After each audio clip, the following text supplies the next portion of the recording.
Hey guys, thanks for joining us today. As you can see, there's been a lot of progress made. So we're still pretty new to this process, so we forgot to film an intro and an outro to our engine pulling video. We were so excited to get the Coyote out, to get progress on this build, we just overlooked it. So we're going to kind of use this as a little bit of a recap, and we'll show the clips that we do have.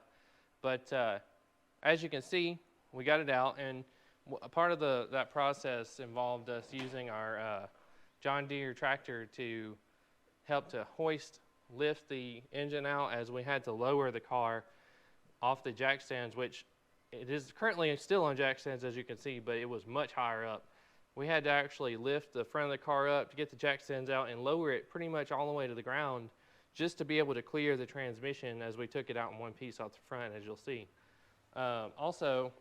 So we moved the car clearly from the position where our F450 is here now to this side, because our original plan was to pull the entire interior, and we can open this door and show it to you.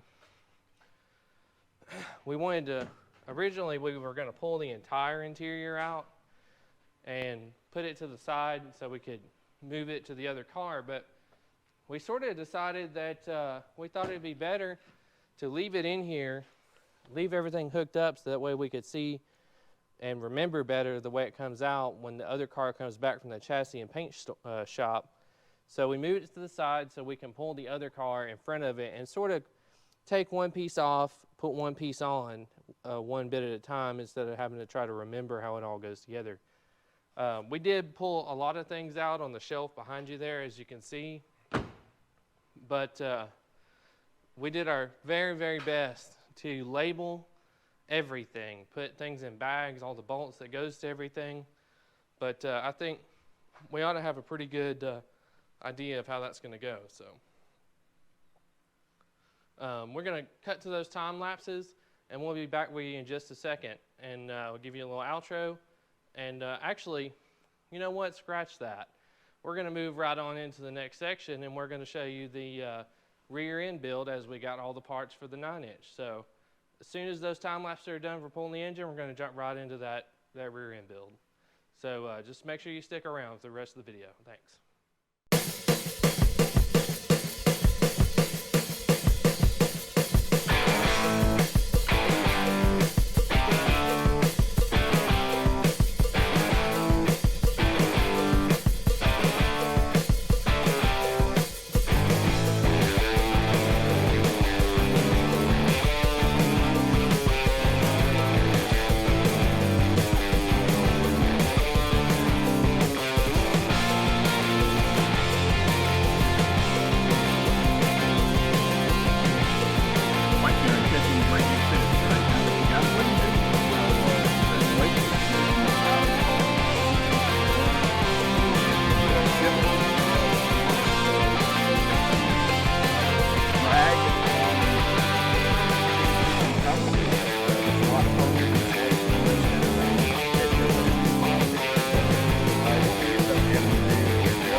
Inside the car is too tight. There's no mechanism for getting in on the top, and there was no mechanism. I mean, that dry shaft cover is pretty close on both sides. Right. No way to get to that. And I could see. Right. Maybe when it's done more,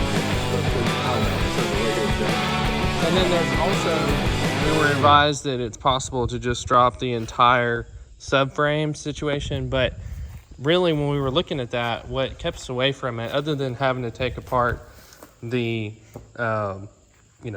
obviously having to take apart the shocks and all that stuff, we really would rather have left it sort of complete, so that way we can move this car easier, because ultimately we're going to probably move it over there or on the other side of the Bronco just to keep it out of the way, because we do use this space for things other than this. But well, and when we're rebuilding the other car, it's our intent to have this right next to it so we can go over and get measurements, use it as a reference document as we're building the other 65 Mustang back up. But yeah, as Andrew said, the intent to be able to put the front wheels back on it.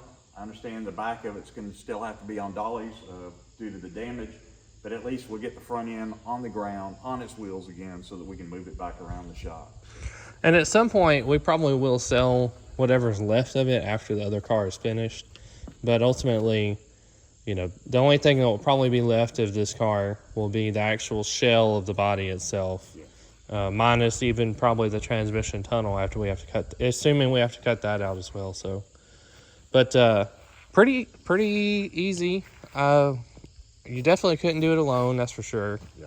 And it helps to have the adjustability of the tractor to be able to tilt and move around and stuff. I will say the brackets really worked out well. Some folks Yes. have adjusted those. We read about them online. As you can see, it maintains the engine and transmission very level. I would imagine without transmission being there, it would be perfectly level. But that really worked to our advantage. Again, I think online you can find them if you look around for them, $75 or so. I've seen them as high as $200, so someplace in that range. Again, very good set of brackets. So good thick quality metal. Looked like they were laser cut or plasma cut. Very fine finish on them, and then they look like they were what do you call the painting? Powder coated. Yeah, and then it looks like they were powder coated as well. So really happy with those. Good investment, we think. And they'll get used again and again. I mean, we've got to use them to put the engine in the car. They'll have to at least be used a minimum of 2 more times probably, assuming we don't have to pull it out after the paint is finished again, after it goes back in. Yeah. So I mean, we'll definitely have used them pretty extensively by that point. We'll get our money's worth out of it. Oh yeah. But outside of that, I think we're gonna kind of look things over and find this thing a home while it's awaiting its journey to the body shop to go get measured and test fit and everything. And then we'll have to clean up in here and find a home for this car also. So we were thinking about it before we move on to the rear end build, just to kind of show you the engine without time lapse after we pulled it out. So we were able to try to close off and label as many things as we could. These brackets, instrumental in making this whole process that much easier. They were great. The transmission, very small, you know, very compact, and I think everything should line up according to our research. So we may or may not have to cut the old tunnel out of the 20, but that's remains to be seen. But we wanted to show you this real quick before we jumped over to the rear end build. Do you have any comments you want to make about it? No, it was very easy to pull overall compared to all the other engines and transmissions that I've pulled over my time. I was really surprised. I mean, all the connections disconnected pretty nicely in most cases. Everything was pretty easy to get to as well. There's obviously anytime you're in an engine compartment, there's some tight spaces, but I don't think we encountered anything that caused us any significant problem. But you're absolutely right. Having those lifting attaching arms was very helpful in being able to get the engine out, keep it at the right tilt, and then allowed us to angle the transmission down. Like you had mentioned, as we picked the front of the car up, and allowed us to come out pretty cleanly with it. So good pull. And also, big thumbs up to John Deere for this. That was very heavy. That would not have been a lot of fun to do with a manual engine puller. So a traditional cherry picker or something like that. So, And this engine's really not as heavy as I thought it would be either, being as much aluminum and plastic as is used in its construction. It's crazy how much horsepower these things are supposed to be able to hold too. So, but yeah, Ford deserves credit. yes, absolutely. And we're very excited for the next section of the build after we get the 65 fitted for this engine and bring it back home and start assembling, and hopefully, you know, yeah. We get a lot of horsepower. A lot of horsepower there. Hopefully, as you know, Lord willing, their process for getting this back together goes as smoothly as possible. I'm sure there'll be some hiccups along the way, but we're going to try to persevere and make it happen. Looking forward to it. Proud Hope Garage. That's right. Hey, good evening. So we're here. We're going to start building our quick performance rear end. We just got all the parts in this week. So we're going to start building this up. I'm happy to have you guys come along and watch as we do that. First of all, let me talk about the center section, the housing section we've got here. I've still got to unwrap it, but I'll tell you what, it's beautiful. It's powder coated in black, so that really looks pretty sexy. A couple of upgrades that we had, quick performance do for us. One was the fill plug. If you'll see here, a pretty quick, easy opening fill plug. We asked for the big web, so while it's a standard rear end for a 65 or 66 Mustang, which is, of course, this is going to go on our 65 Mustang Fastback build.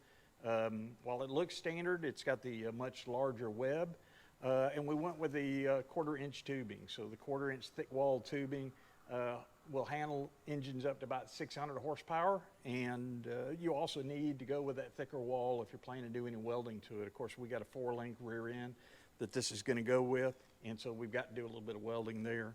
The other thing we asked for was the parts are on the inside. I haven't unloaded it, literally just got it. We asked as well for the jack, the reinforced jacking plate to go on the bottom of it. So with that, let me go ahead and unpack. Other than taking it out of the box, this is the way it looked when it came to us. I already started cutting some of the tape off, but let me slice through that. Careful not to cut any of the, or cut in any of the paint, because it does look nice. All right. I guess I probably should have sharpened my knife. You would think, with a name like Jim Bowie, that I would walk around with a super sharp knife, but not always. We're working on that. Okay, with that, let me go ahead and peel it off. We're working on a wood table, which is usually the best thing so that we don't have to worry about scratching things or damaging things. So we'll go ahead and get the plastic off of it. As you can see, it's solid steel on the inside, so a little bit of rust is already starting. It doesn't take very long. I think we've had the housing here for about 3 weeks, so it doesn't take long for a little rust to start forming. Certainly won't hurt anything. We'll clean it up as best we can here before we do the build. All right, get that slide off.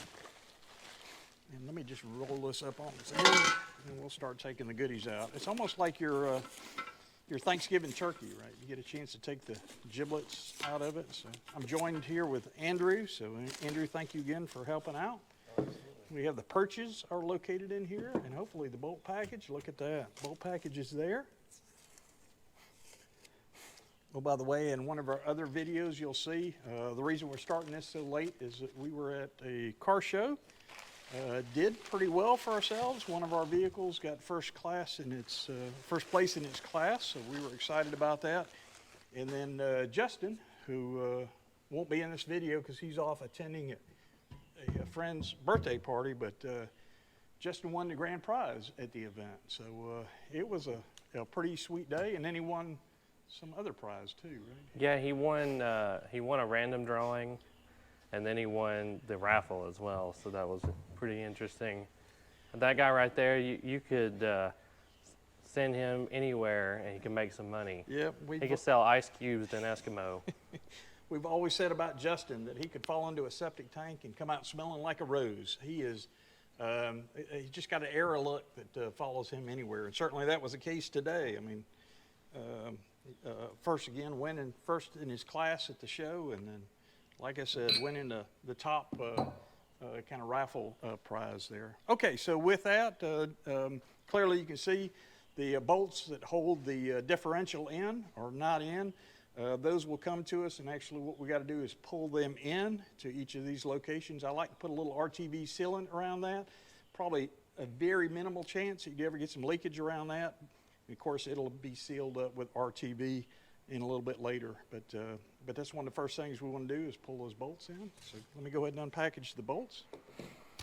Let me go stick some glasses on. I don't want to lose anything. Should be a couple of different types of bolts in here. You'll see some T-bolts to be able to put the axle ends in, and then there'll be the pull-through type bolts that hold the differential in. So. And also bear with us. We're might be waiting on a bit of a phone call here shortly to potentially do some business dealings, so we may have to pause for a moment, but I'm sure it'll be pretty fast on the video. We'll get right back to you, but then the sky outside might be dark when we do that, so we'll have to see. There's always an interruption, it seems.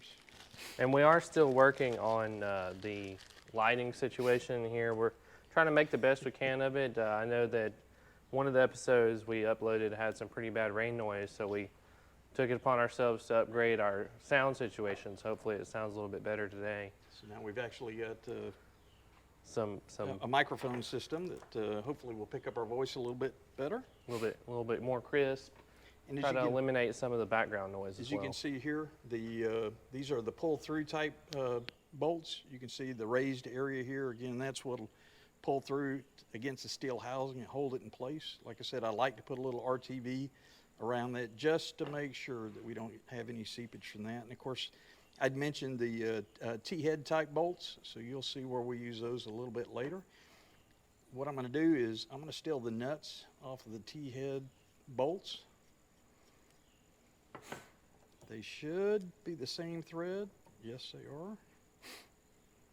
And then Andrew, have you got a couple of flat washers that'll fit those? That would be great.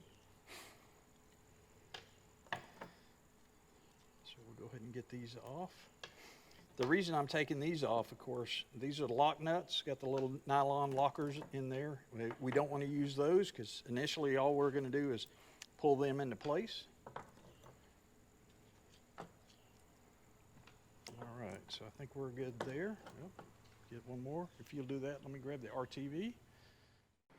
Hey, welcome back. So I think we ran out of time last night, or maybe you're just joining us now. Depends on how editing goes. But what we were doing was putting in the studs that will hold on the differential. And what I wanted to do real quick was kind of recap. Okay. And so what I want to do is just recap that process a little bit. Again, the studs that we've got to go in there have got raised areas that you've got to pull in to the metal housing. That's what holds it, keeps it from spinning, a ridged area. And so generally what I like to do, and to be clear, when we got this from Quick Performance, the holes were a bit tight. We tried to pull them in the first time, found out we were putting too much torque on the studs. So we knocked that back out, experimented with a couple of drill bits, ended up drilling it out. Probably the powder coat, put a layer of extra layer of thickness in there. Again, just too snug for pulling our bolts through. Again, we've already reamed that out with a drill bit. Again, not required, but what I like to do is just go ahead and put some sealant, RTV sealant, just right around where those grooves are. Again, so when we pull it in, there's not a chance of it leaking. All right, so now we'll put it in from the back side. The other thing to be cautious of is there's a bit of an arm on the bolt there without threads. So we just use a stack up of washers, put that on, put our nut on, and then we'll go to our handy dandy electric wrench, run it in.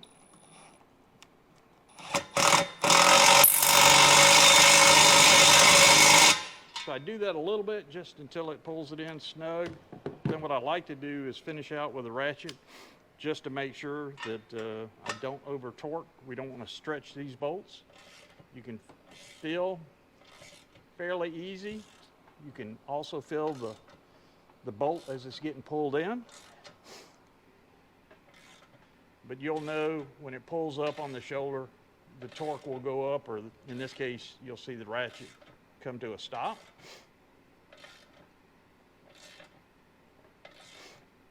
So still pulling in. There you go, right there. It's tight. I'd have to put a lot of excessive force on it. We don't want to do that. Again, just checking the backside, it's pulled up flush. Again, I've already gone around and done all the rest of them. So here, I'm just going to back this off. We'll take our nut off. Probably have to wind that off by hand. Or as Andrew keeps telling me, get modern, get a wrench. So. Yeah, it's the future. Yeah. So is metric. That's it. Which these are not metric, unfortunately. Yeah. Which is kind of a good thing. I like SAE, but metric's okay too. We just, at this point, we deal with it, right? All right, so that one's in. It's flush.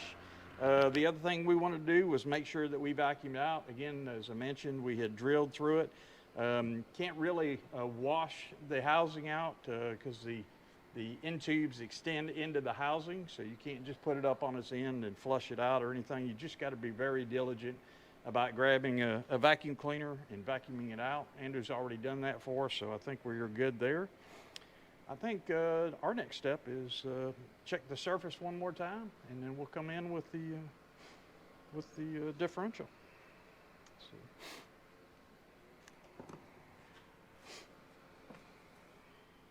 And if you want to go over with them the type of differential that we ended up getting, I'll give you the list on my. I'm gonna let you do that. On my phone here. I'm gonna move this forward, and let's just bring that up here on the table. All right. And slide some bolts over. I was trying to look like we were organized here, but. Yeah, the illusion of organization. Yep. I mean, it's better than it used to be. We cleaned this place up pretty good. Yes, sir. I'm moving your speaker a little bit. Yeah, so sure. Get a little bit more room.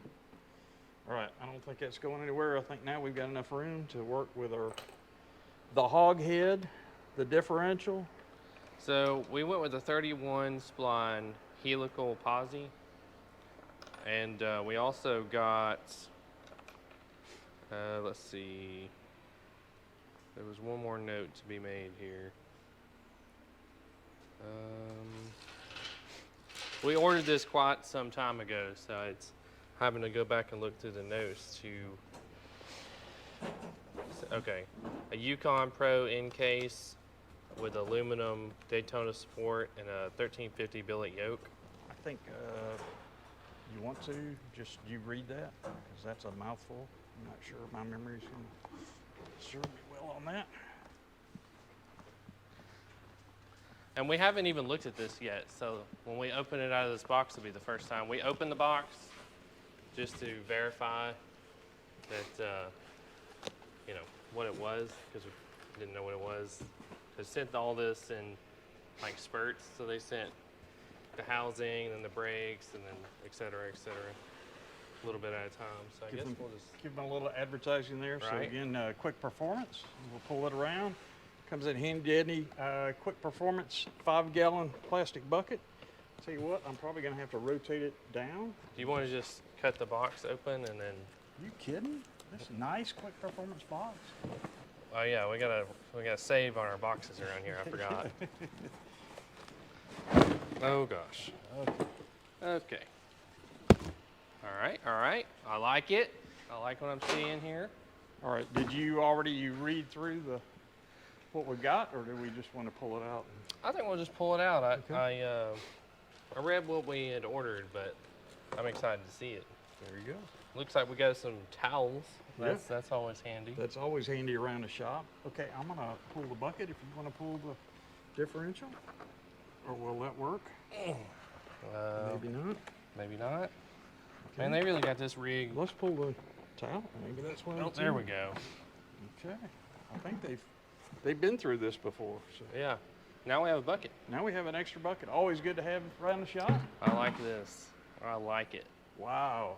Powder coating just looks fantastic. Let's see. So here it tells us gear oil, ADW90, non-synthetic GL5. Does not say whether we should add the Posity additive or not. It should not require the friction additive because this is not a friction Yeah, not disc. disc. Yeah, clutch based. Not a standard positive traction with discs in it. So it's giving us our break-in. It says 5 heat cycles, fuel with gear oil, drive gently 15 minutes, let rest 30 to 45 minutes, repeat steps 2 and 3 4 more times. Yeah. So, and I think it even goes on to tell you that's sometimes very difficult. Everybody wants to get out and hammer and down. Put the skinny pedal down. That's it. I'm going to pull this off so we don't lose it. Did you want to read through all of this again, and as you read through it, I'll orient it towards the camera so folks can see it? Let's see, where's my list? And there's some other things here that we'll be able to show them as well. Yeah, so like I said earlier, let's see here. Start with the yoke housing. Yeah, so the center section upgrade for 450 plus horsepower that we got was the Yukon Pro in-case aluminum Daytona supports and a 1350 billet yoke. So that ought to be pretty nice. Let me try this.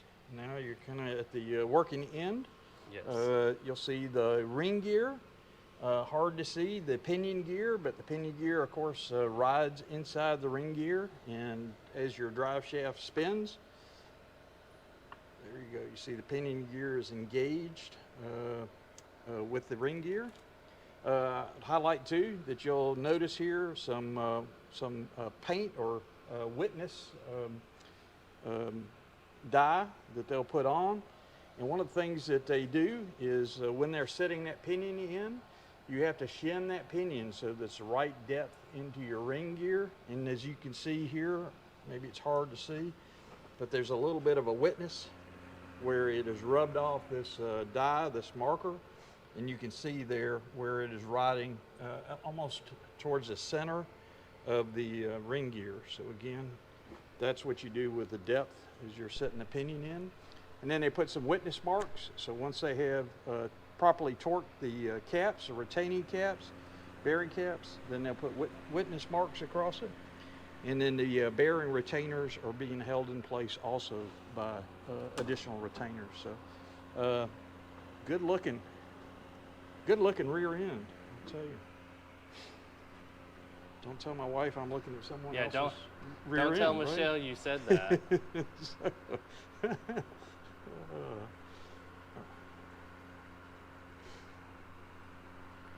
All right, just checking because this is the surface area that will mate with this area on the transmission. There's a couple of places here where the paint's sticking up just a little bit, so I want to make sure and get that off. But it looks awesome. I'm very, very excited about this. Yeah, very impressed. You see right there a little bit of the extra powder coat just kind of flaked to the inside, but again, I don't see that that's a problem. We'll just wipe that off.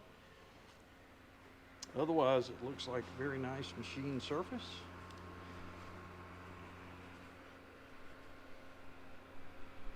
Oh.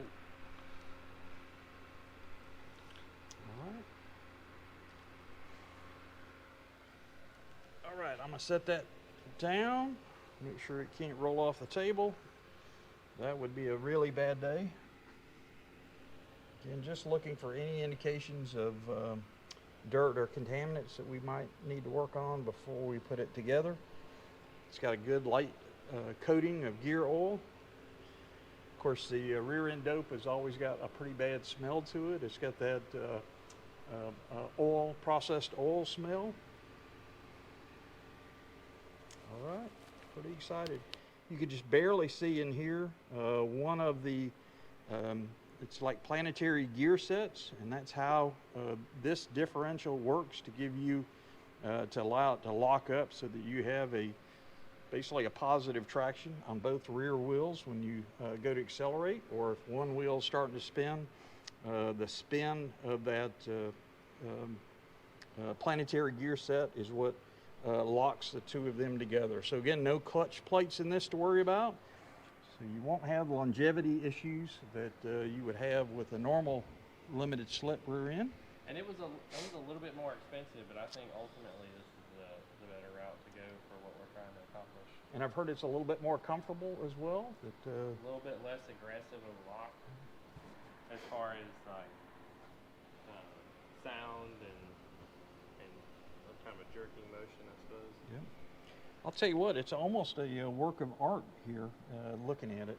I'm going to hate to have to hide this away, but we won't, when we get done here shortly, you won't be able to see that again for a long time. So, okay, the next thing to do, again, we'll recheck our surface here, check the surface here, make sure they're clean, and we'll start. In this case, they provided a gasket with us, with it as well. Stand by.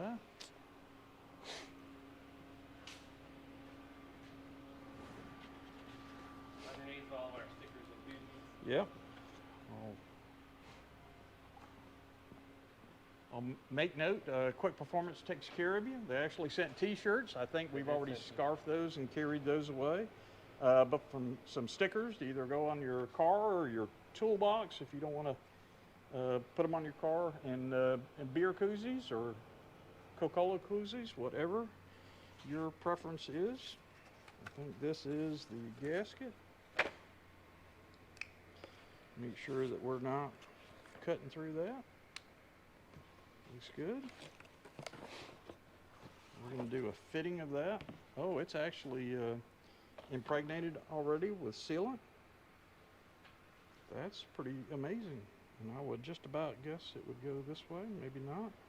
This is lube locker there. Let's go that way. Maybe not. Okay, that's most promising thus far. The better orientation. Let me just play with it a little bit longer, just to make sure. Just a little indentation here. Looks like it would be just a little strain. A little indentation there.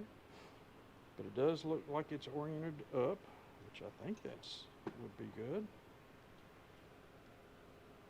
Try to take some, I'm just looking to see where it's got pressure on it. So I'm having an internal debate now whether or not we would put differential or sealant on it. I almost feel like with this we wouldn't even need it with that. I think that's the intent.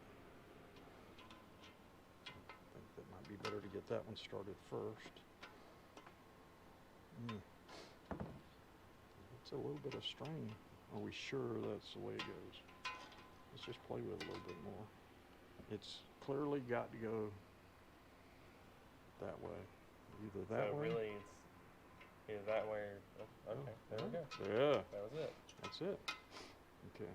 I've learned over many, many years of mechanicking on cars, boats, tractors, helicopters. If you get to a point where you feel like you're forcing something, just stop, back up, think about it a little bit.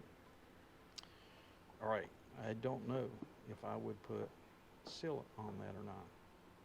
Like I said, this is embedded sealant.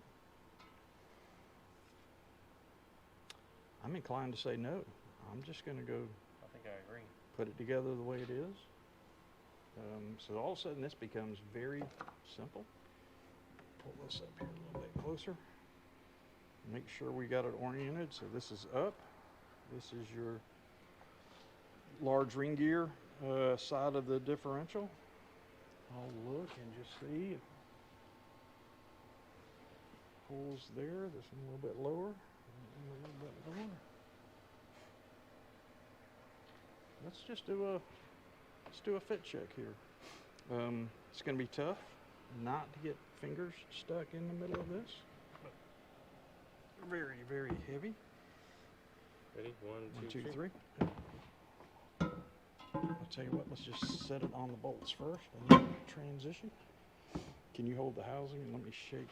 Yeah, Let me shake the differential. I think you're stuck here. Yeah, I am. I'm trying to pick up on this side a little bit. Make sure that's not what we're sticking. Okay.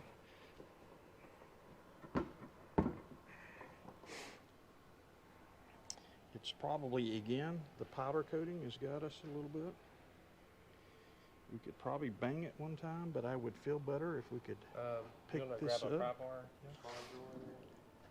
And then we'll kind of pick up on this side. Yes, sir.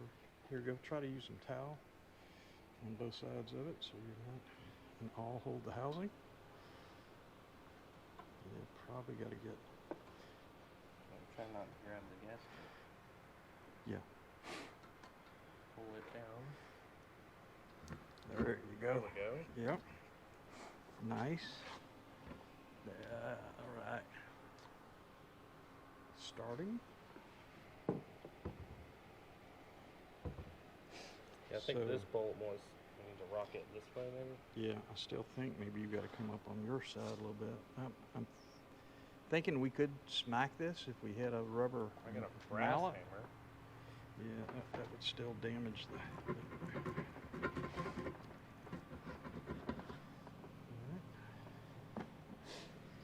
Get like a piece of wood. Yes, you want to hold that because this wanting to just roll off the table. Let me find something. Should be some over here by the orange car. Got some right here.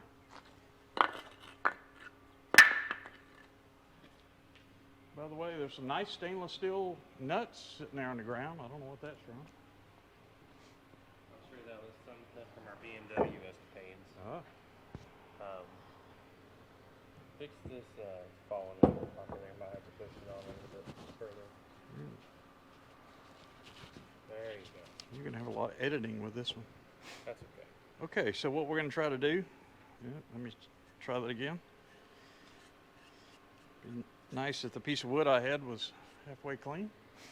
All right, so what we're gonna try to do is just kind of smack it in the areas where it's sticking a little bit.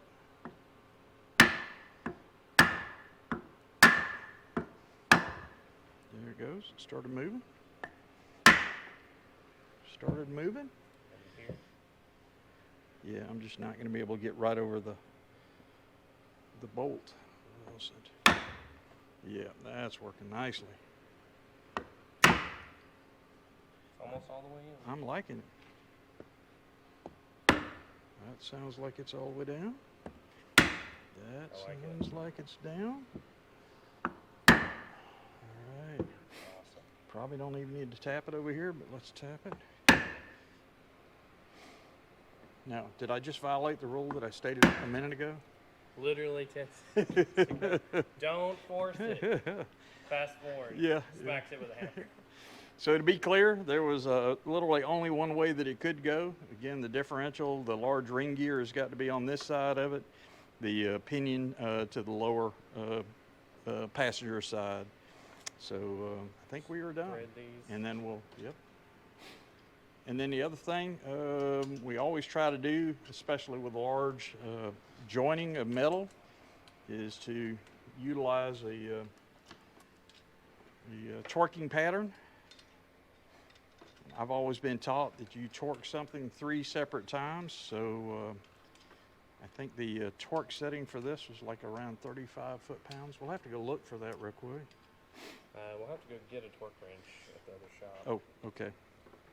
Both of mine are in the other building. All right. We can put that on the low setting and just snug everything down.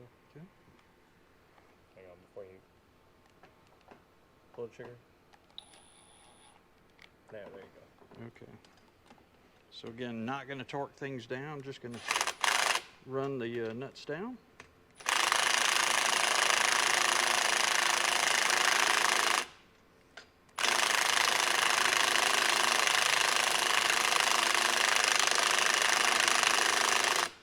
And I think we'll pause here and we'll come back when we have a torque wrench and we have all these snugged, and we'll bring you back when we're ready to torque. Yep, because I think we're about out of battery. So, okay.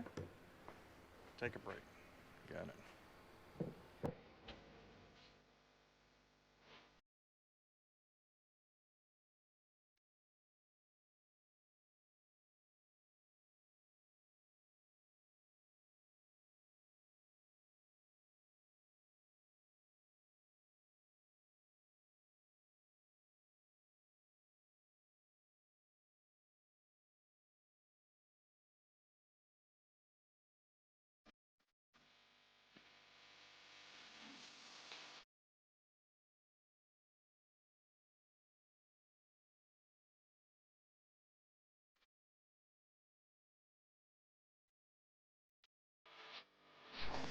Well, we just realized that looking for these plates, so we haven't even looked at the brakes yet. So there's our plates. Let's take everything over to the table and we'll lay it out. I don't think they're not anything special per se. I want to say they're just regular disc brakes, but Yep. could always change them in the future if that's what we decide to do.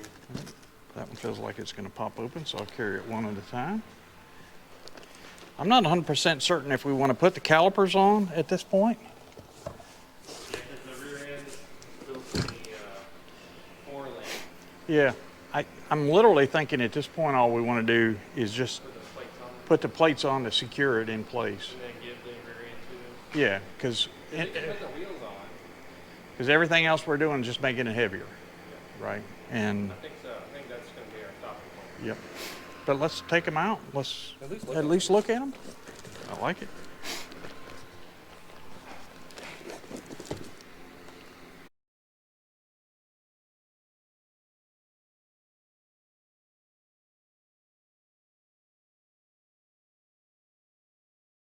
Did a little bit of trying to make some room here, but I think we're gonna open some of these boxes and take a look at some of this stuff. Yep. So first of all, the first thing they send you is the bracketry.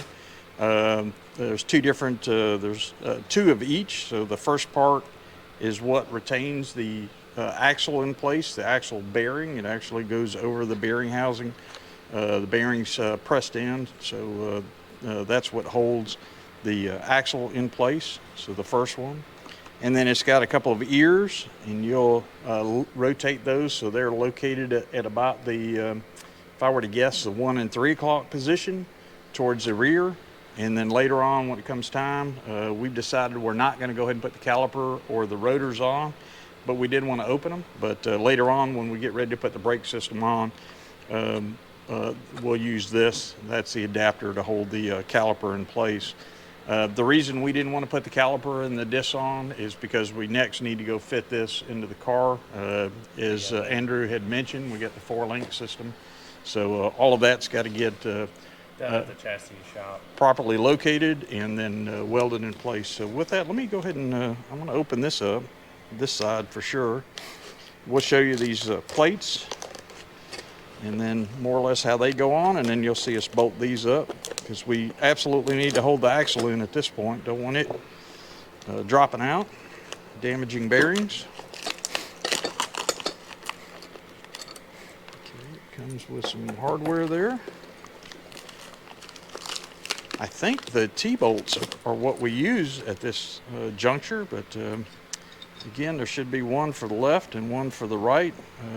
The mounting hardware for the calipers will go towards the rear. I'm going to say that one is for the passenger side. I think this one is for the driver's side. And there's a little recess, if you'll notice, where it's cut out, and that's what goes right around the bearing. Andrew, you might want to pick up the camera and show them that. And then I'm going to check alignment here, make sure I've got the right part on the right side. Maybe not. Yeah. Again, the recess portion sits right over that bearing as it sticks out. Like I said, I may not quite have the right side yet. Oh, there we go. Okay, just had to clock it correctly. Again, think the T-bolts go in. So here we go. I'm just going to stick a couple of these together just to hold it.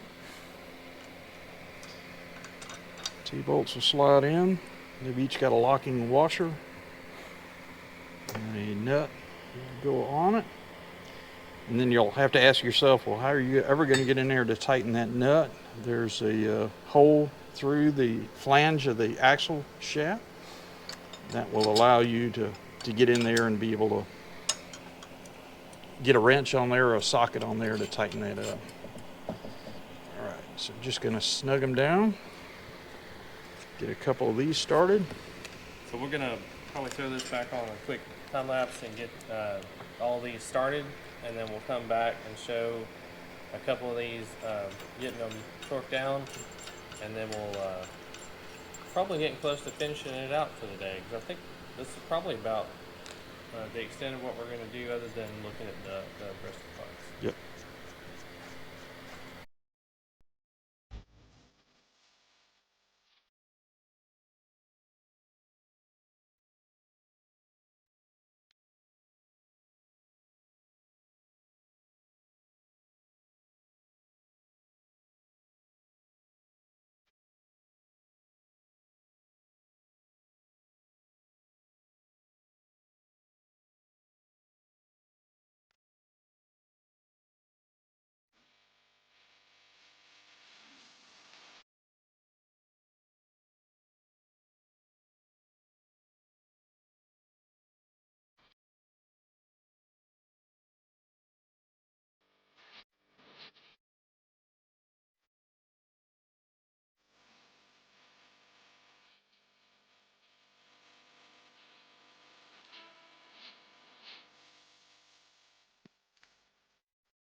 So just want to get back with you. We had our batteries run out a minute ago, so as we swapped out the batteries, we were wrapping up the rear end that goes in the 65 Mustang.